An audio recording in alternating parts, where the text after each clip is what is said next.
Look at the cool picture that we've got up here behind us, and you probably noticed something that's missing from that picture. This is not a Photoshop picture. Okay? This is not a Photoshop picture. This is a small town in Virginia, and politicians do what politicians do best. They make budget cuts, and they cut the things that they don't think are very important. And so something got taken away from this little playground area, and you can probably notice what it is. The extra player. No, it's not. The hoop is gone. Here's another picture of the same thing. They took all the hoops away. Okay? Now that's a whole political discussion, we won't get into that. But what this is great at is illustrating a really, really important point. Can you imagine when we have our first home basketball game here in a month or so? And everybody rolls up in the gym, we're all excited, everybody's all in their gear, we walk into the court, the teams come running out, we do the introductions, and the referee takes the ball and throws it up in the air. Our team wins the tip because we've got really tall people, and then we get the ball and we turn and we go down, and there is no basket on either end of the floor. What would be the point of that game? No. A passing game? Are we going to start with, hey, you get a point, you completed a pass. Okay? When we play games, what do we usually play games to do? Win. We play games to win because winning is a goal. It's something that we shoot for. But when we don't have something to shoot for like this, it kind of makes the games feel a little bit pointless. And so what I want to talk to you about today is this idea of setting some goals. And this picture, you may have seen this, you may not have seen this. This is our school's Academic Crest. And every school, every high school has an Academic Crest. You just usually don't hear about it. For most schools, the only time their Academic Crest ever gets used is on official school letterhead, which you never see, and then on the graduation printouts, the program that they give you at graduation. That's about the only time you ever see it. We're a little bit different here because our Academic Crest actually holds 6 critical skills. And we always talk about skills in here. Remember, talent you have naturally, skill comes from hours and hours and hours of being on your craft. And so these 6 skills are what we feel are the most important skills you can develop. You got clarity, energy, necessity, productivity, courage, and influence. The 6 most important skills, and those are big-time 21st century skills that are going to make a difference for you, whatever you choose to pursue in your life. If you're just a stay-at-home mom or a stay-at-home dad, those 6 skills are going to be great. If you're a CEO of a Fortune 50 company, those 6 skills are what's going to separate you from everybody else. These 6 skills actually came from a 20-year research study that looked at high performance and what made high performers perform the way that they do. And it was people like high-performing athletes, like Tom Brady kind of people, like top-of-their-game athletes, top of their game in business, CEOs of the biggest companies in the world. Oprah Winfrey was involved in the study. Consider her a high performer. Okay? And she was looked at and examined. What are the skills that separate them from everybody else? And these are the 6 skills. So we're going to be going through these 6 skills as we go throughout this year. And we're starting with the first one of these right now, and that's clarity. Okay? Clarity is where you can see things more clearly. Simply put. And if you can see where you're going or what you're doing more clearly, that helps. Our basketball example, there's no goals to shoot for. It's not clear why they're even playing the game. Are they counting passes? Are they just having fun? We don't know. But for us, clarity is a big deal. So we're going to start, of course we have to do the aviation thing, so we're talking about building flight plans. And when we set goals, how many of you have ever had a class or somebody in a class talk to you about SMART goals? Setting SMART goals. Okay? That's not a bad idea. But for my money, there's actually a better approach to setting goals. And what we're going to talk about is goal setting that works. Because when we set SMART goals, we tend to get focused on, well, what's specific, what's measurable, and those are all good things. But the one that gets me with SMART goals is that we say realistic. And as soon as we start thinking, well, that's a realistic goal, we actually put handcuffs on what we're capable of doing. And I'd almost rather see you set dumb goals as long as the the D stands for dream. Because when you're setting a goal, the goals that are really going to set you on fire and get you going are the ones that are big and a little bit scary. But it's a dream that you have. and it's something that's really meaningful to you. That's when you're going to find the motivation to start chasing the goals that you want. So goal setting that works isn't necessarily tied to all the concepts of SMART goals. And there's some good stuff in there, and I'm sure your teachers will help you with some of that stuff. But I'm going to share, I'm doing this to help you learn about the goal setting process. And the best way for me to do that is to talk about something that's really meaningful to me, that's a big, scary goal that I'm chasing. And a big, scary goal that I'm chasing is to try to qualify for the Boston Marathon. And for a 45-year-old guy, that means I have to run a marathon, which is 26.2 miles, and I have to do it in 3 hours and 20 minutes. So about 5 years ago, I got this idea, ooh, that sounds like fun, maybe I'll give it a shot. So I signed up for a marathon, not necessarily knowing how I would do. And so I signed up for the Leighton Marathon. That was my very first one. And I woke up really early in the morning. I was freezing my tail off on Antelope Island. And then we started and I ran. And when I got done, my time was 5 hours and 33 minutes. Okay? That is 2 hours and 13 minutes short of my goal. That's a long way. Okay? That's like looking at a big mountain and be like, yeah, that's too tall. I'm not going to climb it. And so I thought about it, made sure I was really serious about it, and it took me 2 years before I got up the courage to run another marathon. So I signed up for marathon number 2. This is the top of Utah in 2017. It's up in Logan. You go up Logan Canyon, then you run down Logan Canyon. So I trained for it, ran it 4 hours and 34 minutes. So that's an improvement of about 59 minutes. And that's good. Like, I was really excited. If you want to make progress towards a big goal, make a small step in the right direction. Make a step in the right direction.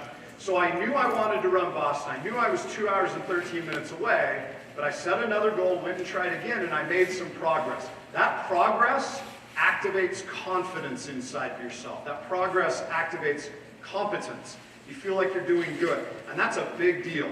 That's going to fuel you to keep going. So give yourself opportunities to make little wins, and that's going to help you as you chase your goals.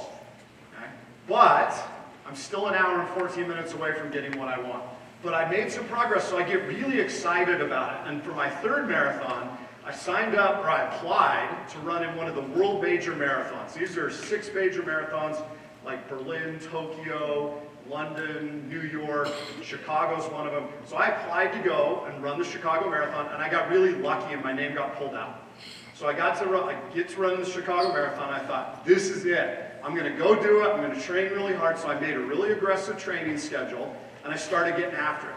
And I ran 960 miles in training to get ready for this race. And my goal wasn't necessarily qualify for Boston yet, but I wanted to get down to 4 hours and 20 minutes. That would be less than 10 minutes per mile. And so that was a pretty ambitious goal. So I set it, and I went and ran it. And I ran it in 4 hours and 42 minutes. I got slower. I got worse. And you know this feeling when you've got a goal you're trying to chase, and then you come up short, and then you try again, and you actually get worse, and you feel like you're taking a big step back. That's not fun. Right? That is not fun, because you have to look at yourself and say, what's going on? What's wrong? And I've worked hard. 960 miles is a long way to go in training. But I did it, and I still came up short, and I actually got worse. So something about what I was doing was broken, and it was my process that was broken. So at that point, instead of quitting, I got really committed, and I decided to make 2 really important changes. The first one was I got a coach. And I'd been working with people that ran, but they were like my peers, kind of like my friends. So it'd be like, oh, my friend runs, so I talk to them. Oh, well, let's run more. So we'd run more. And I'd run more, and it wasn't getting it done. So what I realized is I have to go to somebody that's been to where I want to go. Somebody that's run world major marathons. Somebody that's run the Boston Marathon. Somebody that has a PhD in physiology about running and understands how to lower your lactate threshold and do all this fancy stuff that I don't know anything about. But I started plugging into this and looking into this, and I found somebody to train me. And so I've got a coach specifically for running. And he put me on a really assertive schedule. You're going to see what that looks like here in a bit. But I needed somebody that was levels ahead. See, sometimes when we're chasing our goals, the safe person to talk to is our friend. Because we know that they're going to like us, and even though we fall short, it's a safe place to go. But if you're really serious about getting that 4.0, if you're really serious about getting better in math or writing better papers, or getting better at some skill or talent that you're trying to develop, you've got to find somebody that's a level or 2 or 3 ahead, and 99% of the time, that's not your friends. Think about with your relationships. Okay? We have a bad relationship, something goes wrong, and we go and talk to our friends that are in bad relationships too. What kind of advice is somebody that's in a bad relationship going to give you? Pretty bad advice. Okay? So you got to start thinking in terms of who's where I want to be and how can I get there. And so you plug into these people and it changes. This is what your jet time teachers, this is what your teachers in your classes, this is what your parents can be really good at. They might be annoying, but they might be a level 2 or 2 ahead of you and understand some things that will help you get to where you want to go. The second thing I did is I got consistent. The thing that stops most people from accomplishing their goals is they inconsistently pursue them. They work really hard. It's like, I want to get a 4.0, and so I do really great on my homework for a week, and I'm really committed to it, and I go really hard at it, and then I hit the weekend, I have some fun, and then I come back the next week, I'm like, I don't feel like working as hard this week. And so we don't give the same level of effort. And because we're in and out, that inconsistent effort stops us from getting where we want to go. Yeah, we might want to win a state championship, but if we don't consistently work hard throughout the year, we're not going to get there. We're not going to make progress. If we're in and out, it doesn't work. And so what I had to do was figure out, how can I get consistent with the fuels that I'm putting in? Remember our 6 fuels: what you watch, what you read, what you listen to, how you talk to yourself, what you visualize, and who you surround yourself with. Get serious about upping your game and look at what you're putting in. If I want to be successful, am I surrounding myself with people that are successful? Am I surrounding myself with things that I watch and read that talk about success, that make me feel like success, that make me understand success? Because success is nothing more than your willingness to change your fuels and up your game and get consistent with it. So when you do that and you start consistently doing the little things that you need to do daily, that's when you start moving towards your goals. This is the plan, or a week worth of the plan that I'm on. Right now I'm trying to train for a marathon in Phoenix in February. So this is my last week. Not the week we're on now, but this was last week for me. You can kind of see how serious I have to get if I'm going to get to where I want to go. 55 miles in 1 week. That's hard to do. I will tell you something really cool about having a coach. See that Saturday workout, 4 miles in 8 minutes and 40 seconds, 8 miles in 8 minutes and 20 seconds, 4 miles in 8 minutes and 40 seconds. That's 16 total miles. I did not believe that I could do that. And my coach all along has given me these workouts where when I get the workout, I look at it and I'm like, I don't know if I can do that. But I have learned one thing that is critical, and I hope you understand something that will help you as you chase your goals. When my coach puts a workout on that schedule, he believes I can do it. And when I look at that schedule and I see a hard workout and I understand, man, that's tough. I don't know if I can do it. But I know he believes that I can get it done, and that's why he gave me that tough workout. It gives me confidence to go out and try. When your parents, when your teachers, when your coaches give you a challenge and you think, I can't do this, remember that the reason they gave you the challenge is that they believe you can. And if you can tap into that belief and use that belief to drive you and keep working and not quitting and give it everything you've got, you'll be surprised how good you can be. But keep that in mind. When somebody throws down a challenge, it's probably because they believe you're capable of doing it, and they're just seeing if you can go out and get it out of yourself. So keep that in mind as you're doing this, as you're chasing these things. People that give you challenges believe in you. That's, again, the power of a coach. Somebody that's a couple of levels down the road that can say, you can do this, but it's going to be hard. So I sign up. I start training really hard now, and I sign up for Utah Valley. And my goal for this race is to run in under 4 hours. I'm going to trip myself on this court here. My goal for the race is to run for 4 hours. So I go out. I've got my pacing band. The coach tells me, all right, these are the mile times you've got to hit. So I start running the race, and I get to the end of the race. And on the Utah Valley Marathon course, there are no clocks. You can't see what your time is. And I have my watch set to pace, not to total time. So I'm keeping track of how fast I'm running, but not the total amount of time I've been running. So I have no idea exactly how close. I know I'm close because I'm on pace. And I get to the end of the race, and the first clock you see is with about 200 yards to go. And the clock says 4 hours and 10 seconds. And it felt like somebody had punched me in the stomach. Because I'm that close to 4 hours and I'm going to come up short. I ran 26 miles, I trained my tail off, and I'm going to come up short of my goal. And I ran to the end. I was like, I don't know where I found it, but I ran all the way through to the end, and my final time was 4 hours and 39 seconds. And that hurt. To be that close and not get it, that hurt. But there's actually something really cool about timing when you run these races, is there's 2 times that matter. One is the time when they shoot the gun to start the race. The second time is when your chip, your timing chip that's on your bib, crosses the starting line. Well, I was far enough back in the pack that they started the race and started the clock, but by the time I crossed the starting line, it was 40 seconds later.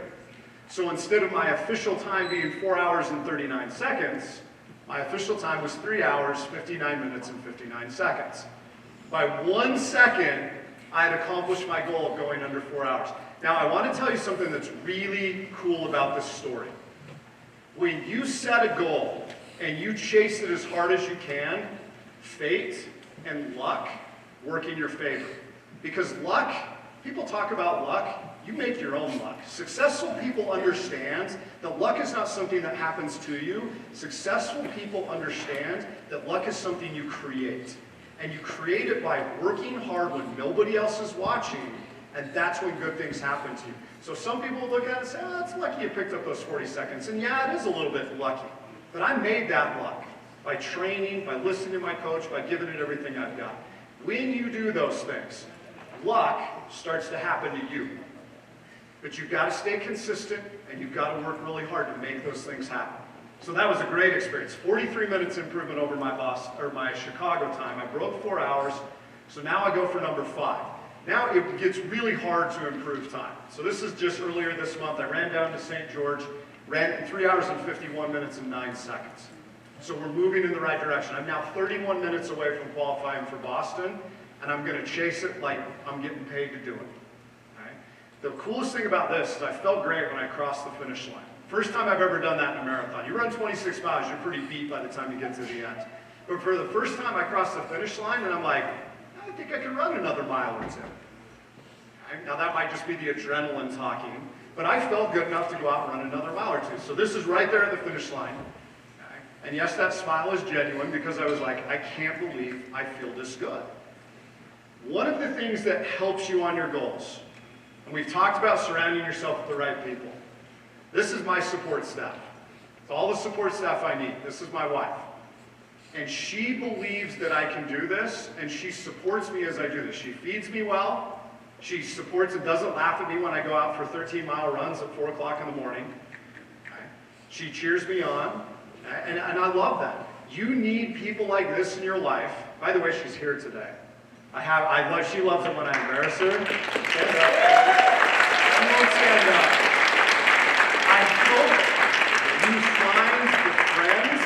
I hope you find the coach, I hope you find the teacher, I hope you find the parent that will support you as you chase your goals. Don't dump them if they don't. It's not about breaking up with the people that don't support you like you think, but it is about surrounding yourself with the right people that are willing to push you and challenge you and help you get to where you want to go. And when you find those people in your life, treasure them because they make all the difference in the world. So number 6 is February 8th, 2020. We're going after it. So how do you do this? Every one of you can make something like this happen. Every single person in this room has a goal, something that you're thinking about, a dream that you're chasing. You can accomplish that if you're willing to do certain things. Building a flight plan will help you move in the direction you want to go. Notice at the bottom, flight plan is not a wish list. This is not about writing something that you hope will happen. It's not about writing down, oh, we're going to win a championship, because that's what the expectation is if I'm in sports, is to win a championship, so I'm going to write that down because it looks cool to everybody else. It's not about that. It's about action. Real goal setting is about taking action towards what you want to accomplish, and flight planning helps you do it. This is one of the best quotes I've ever found about this. You have to be process-oriented but results-driven. What that means is the results are important and you want to get the results. You want to get the 4.0, I want to qualify for Boston, there's something you want to accomplish, right, that's a result. And you've got to be driven by that. But if you're focused on the results, you're not going to get there. If you focus on the process, you will. And this is where people screw up goal setting, is they focus too much on the end game, the result that they're after, and not enough on what it takes to get there. So this is your structure. And if you're taking notes, good for you. Because this is good. This is one of the most game-changing things you can ever learn about how to get what you want out of your life. You start with the base of process goals. Those process goals move you towards your product goals, and ultimately the mission goal is a capstone. Right? The mission goal is one that gives you a real sense of purpose. If you don't have a mission goal, that's okay. Don't sweat it. You don't need to make a mission goal first. The mission goal is probably going to come to you as you do this over time, and you're going to learn what your mission is. But the process and the product goals, that's where you should be focusing. Quit focusing on a mission goal unless you've already got it. For me, my mission goal is to use running as a tool to try to inspire other people. The other reason I run, it's a mission of mine, is it actively makes me pursue my best. I'm chasing something I'm not good enough to do yet, and it feels so good to chase something you're not good enough to do yet. Because you got something you're working for. I'm working to get to 3 hours and 20 minutes. And it motivates me to go out and try. That mission drives me. My product goals are to try to qualify for the Boston Marathon by April of 2022. Right, to run the Phoenix Marathon in 3 hours and 40 minutes or less. To get my weight down to 170 pounds and keep it there because that helps me to run faster. So those are my product goals that I'm after. This is where my focus lies though, right, is in the process goals. I want to eat well. I need to eat a balanced diet. This is where my wife saves my tail. She's so good at helping me do this. Because if I was left to my own devices, McDonald's, I'd be eating all sorts of garbage, and you can't work well when you're eating garbage. Now sometimes, this is where it's important to notice, your process goals are all about the controllables. Your attitude, your effort. Keep your process goals focused on what you can control. I can't control that my family brings donuts to our family Halloween party and puts a dozen donuts in my face. I can't control that, but I can control how many of them I eat. Now, I may have eaten 1 or 2 or 3, but anyway. But I stopped at 3. Give me some credit. But eating that balanced diet is in my control. I can control my effort there. Your process goals better be within your control. That's going to help you get the most out of it. I can control if I hit 95% of my workouts. I can control if I'm drinking enough water, if I'm stretching and rolling after every run. These are my controllables, and that's why they're my process, and that's why it works. Because I'm not waiting for somebody else to do it, it's all on me. And I know that I can make that happen. Here's where you start. Look at the values you created last week. Last week we talked about creating a value system. Look at the values, because if your goals and your values aren't lined up, you're never going to accomplish your goals. It'll fry your chance to do it before you even start. You have to have alignment between your values and goals. Okay? Start with the product goal. What is it that you're chasing? And then move on to the process. What are 3 to 5 things? And teachers, this is what you can help your kids do in the class. Help them through this process and model this process. I would love to see the students start asking your teachers, what is it you're chasing? Because your teachers can help you, and they can be that model to show you how to build a product goal and how to set process goals. Set 3 to 5 process goals and then write it down and share it with someone. You can share it with me, share it with your jet time teachers, share it with your parents, share it with somebody, because when you share it, you're committed to it. And that's part of why I'm doing this today. Because I'm committing to you guys that I'm going to give it everything I've got to try to qualify for Boston. And when you write it down and you share it, it gets real fast. Right? Get a coach. Put it on your calendar. Execute consistently. Do the little things. And it's going to help you get there. I invite you to share with your jet time teachers, your parents. Right? We believe in you guys. Go out, get your goals. Have fun in the assembly.